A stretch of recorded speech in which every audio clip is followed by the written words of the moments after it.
Ladies and gentlemen, boys and girls, welcome back to another episode of Talking Halos. I'm your host today, Jared Timms, and I'm joined alongside my co-host, my partner in crime, Nate Green. Nate, how you doing? I'm doing fantastic, Jared. How about you? I'm not doing too bad. Good news for you Talking Halos listeners. If you watched the game last night, we're not recapping that. It's good news for you, though. Yeah. I mean, I don't think I watched the game at all last night. Did you catch it at all? Sadly, yes. Saw Mike Trout hit a big fly, but my Shohei Ohtani was not Shohei Ohtani on the mound, surprisingly enough. Regardless of the major leagues, we are here to talk a little bit of minor league baseball with you. For those wondering, the game plan here with Talking Halos, we will do 2 recaps a week of each series, assuming that there are 2 series each week, which there should be. And we're also going to do a minor league recap as well. If we need to do any other podcasts in between that, we will definitely drop them. But that is the game plan for now to keep you clued in on all of the Angels organization. And I mean, of course, if you want to know about the Angels organization, I don't want to be cocky, but you're talking to the number one guy. Number 1.5. TBW is number 1. TBW. But he'll come on the show as well to talk some minor league baseball with us too. But Nate, let's start it off with a question. Who's your favorite? Who are you looking forward to seeing the most in the Angels organization? Minor leagues. The answer is not going to change. It's Jordan Adams. It's not going to change. Especially to see how he started off this year, he has been red hot. And I think you've put the comp on him. I've kind of put the comp on him. Byron Buxton. And you keep telling me Byron Buxton is Byron Buxton looks like, he could have been an MVP last year. So I'm not saying Jordan Adams is going to be that, but if he continues to stay red hot, it is going to be so much fun to see him play. Absolutely. And we're going to talk a little more about Jordan Adams because there is some Jordan Adams news here out of Tri-City. But for me, it's tough for me because like Kai Busch is an easy one. Like I really want to see what Kai Busch has this year. But probably my number one guy that I love to watch, and I was lucky enough to see him in low A, Kelvin Casares. Not a lot of guys know who he is, but I'm going to start throwing that name out there a lot more. So keep an eye out for him. I know the command isn't there. I think he's got 8 walks in his first 3 innings or something like that, but it's really, really good. And it's another guy we'll probably get to talking about a little bit more here over the next upcoming 20 minutes or so of this podcast. But guys, of course, first, thank you all for listening to Talking Halos. Again, here at Talking Halos, if you could subscribe wherever you are listening or watching. Hello, YouTube, like always. It's been fantastic. Again, thanks everybody who reached out about social media. We will be getting to you shortly with all that. But thanks again to everybody reaching out. If you could follow us on all of our social medias, again, we're going to get that going real soon here. Again, Twitter, Instagram, Facebook. Maybe try to get a TikTok going. I know things are crushing it on there. I don't know about TikTok, though. Maybe not. I don't know. We'll see. I don't think we need to be on there, but no. Well, social media. So regardless of that, you can follow myself on Twitter at Jared_Timms. You can follow Nate at NateGreen34. And Nate, let's get it rolling here in Inland Empire. I'm lucky enough to get out there and watch a couple games every single year. I really enjoy it. They've started the season off interesting, to say the least. They have a lot of good young prospects there. Probably, I think they have about 10 or 11 guys on my top 46 list, but they have started the season off, and this is mid-game, by the way, we're recording this. They are 2-3 at the moment. Looks like they may end up being 2-4. But a couple guys that have really, started off hot. Alexander Ramirez, who snuck into the top 10. Yes, super hot. One guy that, and I know that this isn't fair to do it, but he kind of reminds me a little bit of Mark Trumbo. There's going to be a swing and miss factor to him, but there's also the fact that he can hit a ball probably 800 feet. I'm not exaggerating. I think his first 2 hits of the season or probably first 3 hits of the season were not infield singles, but singles that went through the infield, and I would assume they had to have been at least 105 to 115 miles an hour off the bat. So once he elevates, it's scary. The swing kind of reminds me of Mark Trumbo. It's that 3-piece where it's like and then down like just straight power. Just one of those things. I really enjoy it. Warner Blakely is another guy who's started off the season extremely well. Really like the swing there from the left side of the plate. I think what does he have? 2 home runs now? Two bombs in his last 2 games. Started. He did not start tonight, but he hit a grand slam 2 nights ago, and then he hit a bomb last night, if I remember correctly. Absolutely. And again, Warner Blakely, top 20 prospect, probably top 25 prospect consensus. Everybody in the organization. Does he stick at shortstop? I don't know. Pretty big. It's gonna be tough with all the shortstops the Angels have. Yeah, a lot of good shortstops. A lot of good shortstops there for the Angels, including Erla. Started the season off a little bit slow, but super interesting to see what he brings to the table. Adrian Placencia actually just got taken out of the game tonight with some type of injury. Once we know, we will update all of you on that. But he is one of the. I mean, I might consider him like the Robinson Cano type of guy. He is so smooth out there, and don't quote me on that, guys. He's not actually Robinson Cano, like borderline Hall of Famer type guy. He's just silky smooth out there. He's a lot of fun to watch. I know a lot of the guys down there really like watching him play. But on the pitching top 10 side, prospects for sure. Yeah. They've got a lot of top 15 prospects. Like what, 3, maybe even 4 top 15 prospects? I think I looked at their I can basically pull up my top 10 list right now, or I top think 10 it's 3 for sure, maybe a 4th. Yeah, I mean, I got Erla at number 3. He's there. Adrian Placencia, who got taken out tonight, he's there. Alexander Ramirez is there, and Edgar Quiro, who's number 12, is there. That was my half. So yes, 4 of our top 15 prospects are in Inland Empire. So if you ever get a chance to get out there, 5. Wow. Alejandro Hidalgo. Oh, that's right. 15th. I have him at 14, but yeah, and I was able to see him pitch as well. 91, 93, nice changeup. He needs to develop a swing and miss pitch though. But the hype is real. I really like what he has. He's very advanced. But yeah, definitely if you have the opportunity, if you're in the Inland Empire area, go watch that team. It's young, it's raw, it's a lot of fun. And I'll tell you this as well, they have a lot of fun out there too. That was one of the things I sat right behind the dugout, just get that side view, and they're a chatty bunch out there. It's a real lot of fun to see them. There's a lot of the Islands kids out there, and I just love the way they play the game, and especially when they're young, they just play it right out there. So again, one name, if I have to mention Kelvin Casares, man. That's such a fun name. It's one of the livest arms in the Angels organization. 90, probably 94, 96, can touch 98 at times if he needs it. He's got 4+ pitches. The reason why nobody has probably heard about him is the command. I think he's walked 8 or 9 guys in his first 4 innings. I could totally be wrong on that, but he had 5 last night. So 5. He had 3 strikeouts in an inning.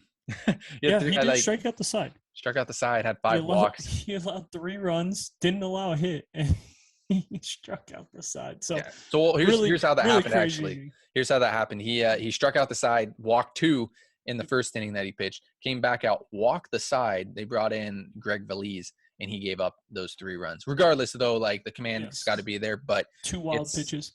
It was a interesting inning for him, plus for him. But it looks like they walked 9 guys so far in that game. So Inland Empire, it's going to be a lot of fun to watch the hitters. It could be a very long game from the pitching side of things, but a lot of fun to watch those guys play. Absolutely. And like I said, it's get out there if you can, for sure. That's a great ballpark, a great place to go see, and a lot of fun young prospects out there for sure. So let's get on to Tri-City here.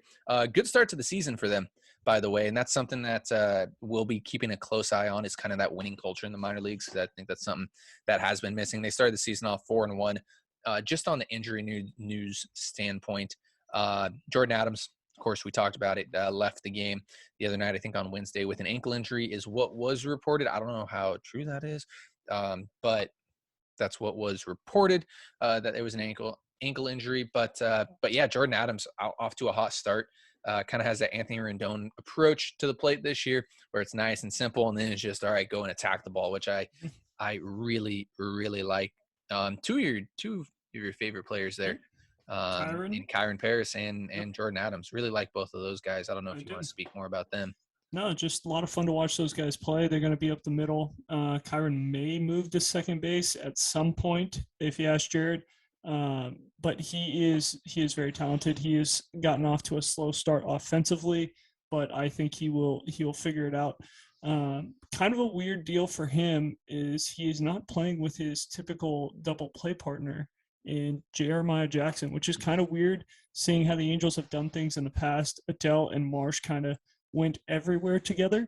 So I don't know if that's going to take him some getting used to playing with somebody different. But I think Kyron Paris is going to be fine. He is a tremendous athlete. Jordan Adams has been outstanding so far. He's hitting over 400. I'm hoping that he comes back healthy and gets the call to Double A quicker than expected. Yeah, definitely wish good things for him in that ankle injury. Hopefully it won't take him out of too many games, because we've seen him sidelined with injuries before, and it just kind of knocks him out for the season, it feels like. But on the pitching side of things, a lot of fun down there. You got a guy like Robinson Pena, one of the top prospects in the organization there. Zach Kristofak and Emelker Guzman. Not a lot of people will know those names, but Emelker Guzman, little shot putter, kind of like that Elvis Peguero type of guy in a sense, that kind of funkiness. Actually, if I had to say what it was, Noe Ramirez runs the two-seam, throws a slider, has a changeup too, 3 pitches. He looks really, really good there. It wouldn't surprise me, honestly, if that was a guy who you saw in the Angels bullpen next year, maybe. That just seems like a Perry guy. Doesn't throw hard, but really finds the strike zone as well. Some other names there that have started the season off decently well. Glenn Albanese is somebody to keep an eye on there. Ryan Costiou, friend of the show here. If you didn't go watch that podcast, had an absolute blast talking with him. He's starting there. And then a guy like, Landon Marchot, who's started off a little bit slow. I think he's only pitched 1 inning. Kind of got rocked a little bit there in that 1 inning, but third rounder, I think, got a 5th rounder at LSU last year. And that's an advanced pitching arm to keep an eye on. Probably will start for a while down the road. And then Braden Olthoff and Adam Seminaris are 2 guys to keep an eye on. That's what I was going to bring up is Adam Seminaris. A very, very Perry-like arm, commands the strike zone very well, can throw all his pitches for strikes in every single count. And he got off to a really good start. He went 4 2/3 of shutout ball in his first start. So really good things from him. Yeah, and something that I noticed last year with him was it was a year of first half, second half. First half of the season, I'm probably first 8 starts or so for him. It was just like, what's there? And then for something clicked, and I still don't know what it is, but I think he started striking out 35% of the guys he faced, and there was no walk issue with him either. So yeah, 2 guys for sure to keep an eye on. So let's get on to Rocket City. Very interesting things what they got going on there. With the Trash Pandas, of course, they've started the season off again decently well at 4-2, should I say, not 42-0. I was going to say that, but that would be impressive. That would be impressive. But that was a place where a lot of guys went and really developed well, and we're seeing it again this year. Biggest name coming out of that camp right now is Brett Carey. Unbelievable start to the season. That's all I got to say. He struck out 12 guys in 5 innings last night. I think he's got 27 strikeouts in 19 innings now, if I'm not mistaken. I could be slightly off on that, but he looks really, really freaking good. Another guy to definitely keep an eye on. It's fastball, plays well up in the zone. You got the little slider, and you got a curveball that plays really, really well as well off that fastball. And then I think he's got a little bit of a changeup as well. Finds his zone really well.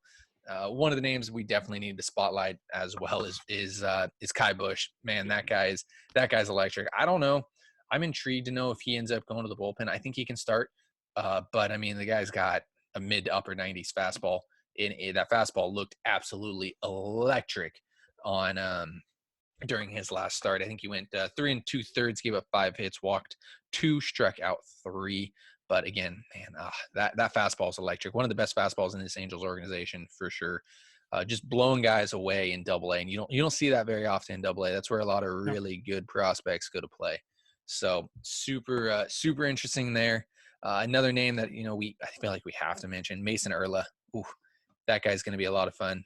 Good start to the season for him. Yep. Yeah, 5 innings. What was it? 5 innings. Let's see here. 2 2 hits, hits, 1 run, 1 run. 5 Ks. Yep.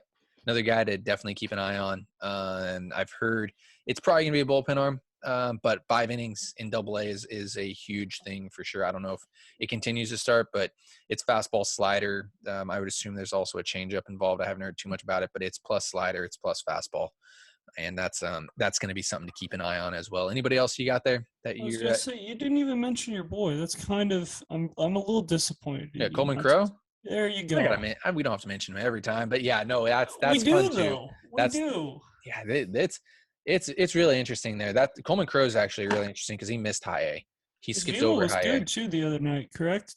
But I guess 3 nights ago now. Yeah. He I didn't get velo with him, but I chatted a little bit after the game, and I was like, dude, the changeup looks fantastic now. And that was the key. That's the key for him moving forward and staying a starter is, like the slider is there. The slider is definitely going to be there. The fastball is going to be there. It's that changeup. That's changeup is the difference between him being a 4-5 starter or a guy in the bullpen at the end of the day. So and command too. We saw spotty command. If command's there, man, I mean, you're looking Double-A. I don't know if any of these guys. You think any of these guys actually get brought up anytime soon? Double-A is tough, but like yeah, it is tough because most of those guys aren't on the 40, and it looks like the Angels 40 man is very, very full. So it's going to be tough for some of those guys to make the roster, especially when you've got guys like Stefanik and people like that, where it's like, man, they're close according to some people. I don't know if Stefanik plays every day or even has a role, but you would still have to add him to the 40 man, which is going to make things tough. So Double-A guys, it will be really tough, but I mean, we've seen weirder things. Yeah, and last note in Double-A, Jeremiah Jackson hasn't played in a couple nights. He's dealing with a little bit of an injury. Should be back relatively soon, from what I've heard. But yeah, definitely something to keep an eye on for sure. Again, something I can't stress this enough: the winning culture in the minor leagues for the Angels is going to be huge this year. It's something definitely to keep an eye on. So let's get on to this Salt Lake City Bees team. A lot of fun there. They are 4-4 to start off the year.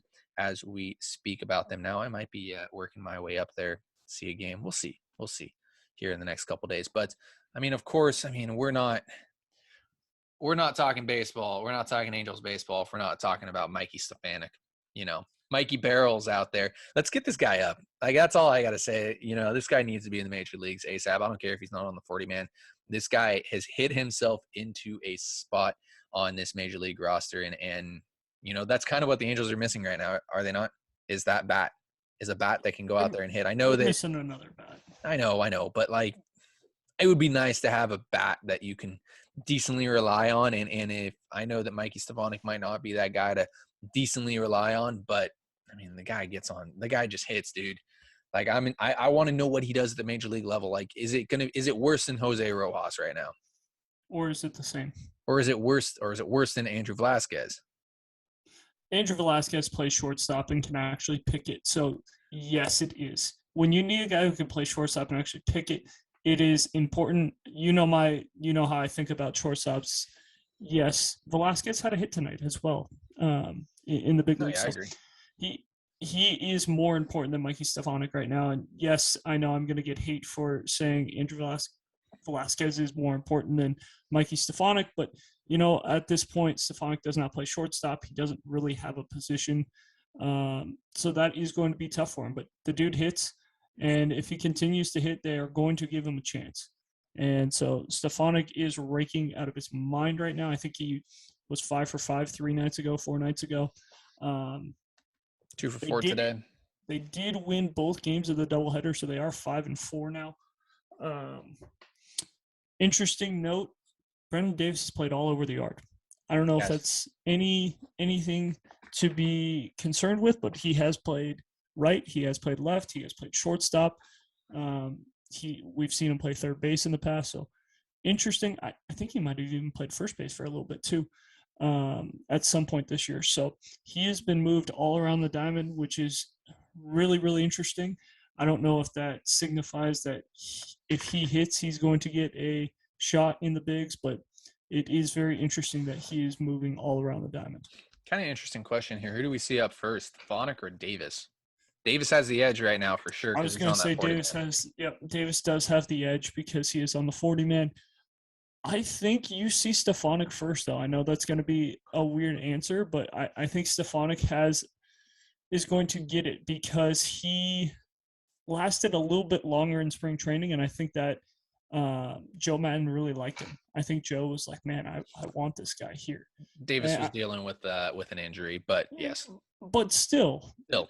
Joe Madden got a look at him, and he got more of a look at Stefanik than he did Brendan Davis. And Davis, didn't really get his chance, but Stefanik is raking. He hit pretty good in spring training. He's hitting really good in AAA.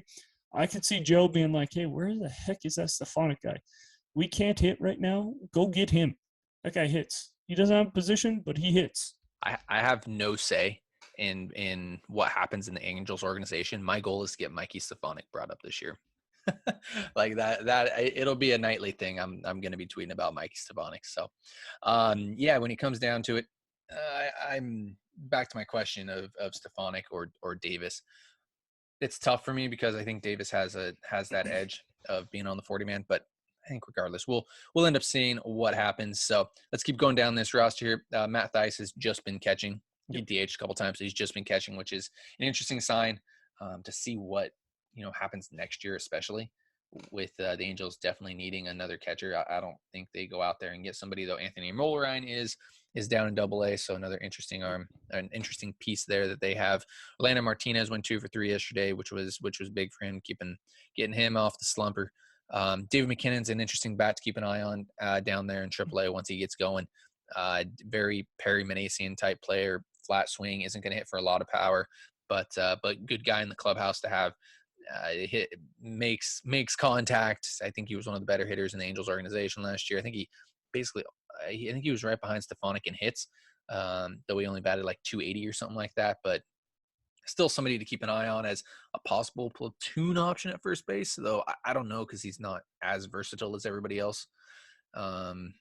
So there's that. And then getting down to the pitchers, Ty Butcher is added to the Salt Lake's roster. So that's a big piece, actually, if he can get going. And the Angels bullpen doesn't look bad minus one guy right now. I know we're early in the season and he has a pretty good track record. But there's that one guy. He's got a decent. Don't say he's got a good track record. Got a decent track record. We don't got to say names, but I'll take decent, but I will not take good, and there's a difference. I'll take decent track record over not playing the last 2 years, basically. I mean, I don't know. That's tough. The decent track record or the possibility of having a guy who could be power arm, really, really good. Yeah. He showed that he was really, really good. Yeah. So I'm intrigued to see what he looks like in AAA. I'll say that, Ty Buttrey. So definitely a guy moving forward. I don't think we see him till at least June, I would assume. You got to give him some time down there to get acclimated. But, I mean, then again, if he's coming out of the gate throwing 98 miles an hour again with a disgusting slider, like there's almost – you almost have to. You almost have to bring him in. And because the Angels need to shore up that bullpen for sure. You got Jansen Junk down in AAA, who's started off decently well, 6 strikeouts in 8 innings, 0 walks. 0 walks is a big Very thing. important. Very important. Huge. That's a good point to hammer away as well. I if there's one thing I can stress and that we'll talk about here in the upcoming weeks with these minor league reports is don't look at the ERA in AAA. That's always going to be inflated. The ball flies there. It's early in the season, so it's still pretty cold. But once it heats up, the ball's going to start flying in the Pacific Coast League. So, other than that, solo bombs don't beat you there. No. But I mean, so if you hit 9 solo bombs in a night, which could possibly happen. I might have seen it happen. I don't know. Solo bombs don't beat you. Yeah, but I mean, regardless, the Angels down there do look good. I mean, the guy who has the most walks. I mean, when you're looking at walks. The guy who has most walks is 5. Everybody else has 2 or 3 walks to start the season off, and I'm not too worried about 5 has made 2 starts. Yeah. So yeah. That does play a little bit into it. He's got a couple more innings. It's not like he has 5 in an inning and a third. Like you look at an Inland Empire guy, he's got 9 and 2 or 3 innings. So yeah, and that's friend of the show, Ryan Smith as well. Yes. If you haven't checked out that interview, fantastic interview with him. But yeah, I mean, this is I think this is just going to be a lot of fun to do on a weekly basis. Is just kind of go through, see see what we see, talk about injuries, talk about guys that we see heating up, guys that we've noticed, to keep an eye on and such like that. So Nate, you got any final thoughts before we let everybody go from this minor league update? No, this is really fun. I can't wait to see where some of these guys go, especially some of the friends that we've had on. It's going to be interesting to kind of follow them throughout the year and kind of get to talk about them some more. And maybe we get them on one more time to kind of talk about how their season went. Absolutely, and I hope that some of these guys. I mean, it's kind of funny when you look at the roster there in AAA. I mean, we had Zach Wise talk with us, Ryan Smith, Kenny Rosenberg. Was that it? Yeah, I guess it was it. 3 guys who could possibly make it. Connor Hagen's down in AA, who came on and talked with us as well. But yeah, who? Costia. Yeah, Ryan's down in high A as well. Ryan Costu, but yeah, dude. I mean, this is gonna be a lot of fun. I'm super excited to talk minor league baseball once a week. Minor league Angels, should we say, once a week? And guys, again, thank you so much for listening to this podcast. I hope you enjoyed it. If you didn't enjoy it, let us know. We don't have to do this every time, but I feel like you guys want to know about the minor leagues, and then we can give it to you here. So, guys, again, thank you so much for listening and watching this podcast here at Talking Halos. Again, if you could subscribe wherever you're listening, hit that bell, I think is what they say. I didn't mention it. Dang it. Blue wire. I gotta mention it. We got it in. We got it in. We did get it in. That's fair. I forgot to mention in the beginning. But Blue Wire, if you're looking to start a podcast, go check out Blue Wire. They do fantastic things. They help us here at Talking Halos, making us, again, the best Angels podcast out there. You can follow myself on Twitter, Jared_Tims. You can follow Nate at NateGreen34. And guys, thank you so much for listening. Have a great rest of your day.